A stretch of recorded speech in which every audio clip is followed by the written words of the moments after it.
Hey guys, welcome back to the channel. Today I'm going to be looking at something a little different from my usual, and I'm going to be taking a look at Apex Legends, which no doubt a lot of us have put a lot of time into recently. There's a selection of heroes available, but my favourite has been Wraith. Without a doubt, I think she's one of the most interesting characters to play, and I think she has a lot of uses. People have been asking me a little bit about how to play her, one of my tips, etc. So I decided to make a video on my 5 top tips for playing Wraith. If you haven't checked out my Twitch stream as of yet, you can do so on twitch.tv/MrAtomicDuck. Without further ado, let's jump into my top 5 tips for playing Wraith. Number 1. Maximize your skill usage. Wraith's abilities have a couple of immediate uses, but it's very easy to get tunneled into these and not diversify how you use them. Wraith's Q ability, which sees her enter a void for a short period of time, ignoring all damage and becoming barely visible, is an obvious get out of jail free card for escaping combat. What's not so common is this ability's use for covering distance in a quick space of time, crossing open ground that would otherwise see you damaged by enemy fire or abilities, flanking enemies, or negating damage from the ring itself. Use this ability to hit your enemies from an angle they won't expect, pass through artillery bombardments unharmed so that you can surprise your opponent, or close distance with snipers. Your Portal ultimate ability works in much the same way. You can use this to give your team a new avenue of attack, close distance quickly unharmed, or even get into a position which would see them taking damage from the zone otherwise. In the last clip, you can see that I used this ability to get my team up a staircase during a battle with the last squad alive, which was outside of the zone itself.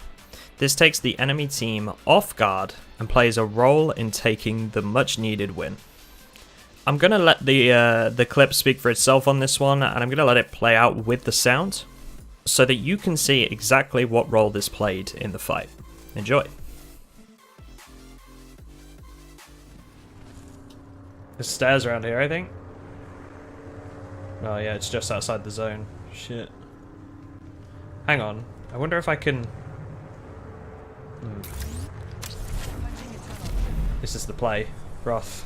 Fucking plays, dog. You're in? Go.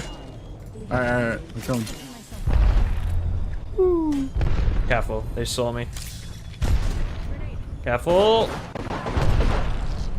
Yep. Make sure you don't hit that portal. There, frag.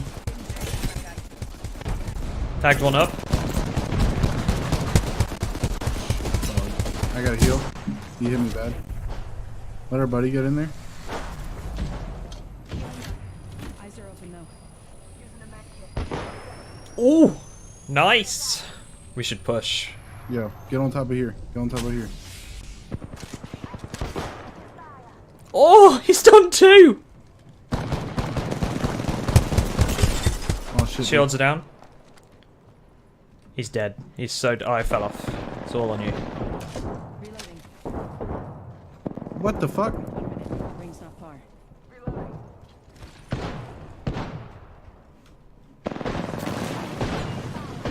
He's dropped down. Oh, let's go! Oh, I should have killed him. I took 3 shots at him and missed all of them. Dude, he was dodging and weaving, brother. Tip number 2. Choose your weapons wisely. Wraith is, without a doubt, used best in close range engagements. As we saw before, you can use her abilities to get up close and hit flanks. As such, it's important that you choose the right tools for the job at hand.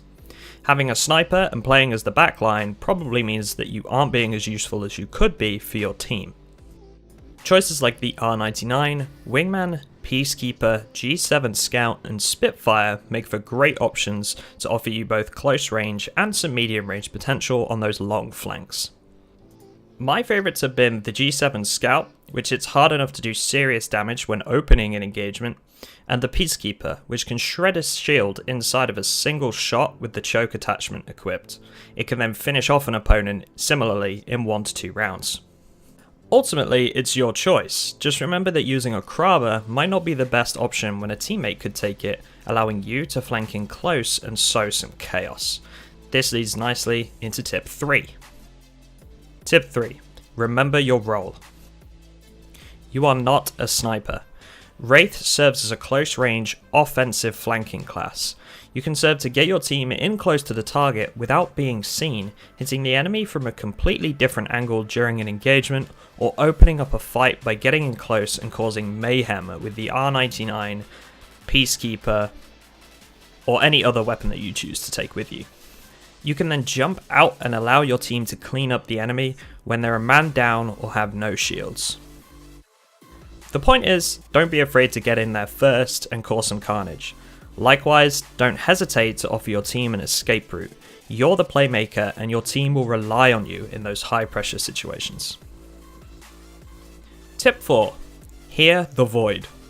This is something that I feel is vastly underrated. I'd even go as far to say is one of the most useful passives in the game behind Bangalore's Double Time passive. Every so often when playing as Wraith, voices from the Void will make you aware of several things. It's easy for this to get drowned out by the various voice lines Apex Legends includes. Wraith is often informed of nearby dead bodies, caustic traps, and even when an enemy is aiming at you. Keep your ears open, it could save you and your team. My final tip is somewhat emphasizing on a couple of tips given earlier in the video, but it's important nonetheless. Tip number 5, be aggressive. You're an offensive hero, and it's important to remember that you're the playmaker in many situations. Get in there and make the enemy team panic. You're the first in the door in many situations, so rip down some shields, make first contact, and use your ability to get out scot-free. Work with your team, and when they call an enemy is low on health, push forward and bite at their heels. Those are my tips for playing Wraith, and I hope they prove useful to you. Please do consider liking and subscribing for more. If so, I'd love to hear what you'll say in the comments. Who's your favourite character and why? Lastly, a reminder that I stream every night at 8 PM GMT on twitch.tv/Mr. Atomic Duck. Swing by sometime. Thanks guys, take care.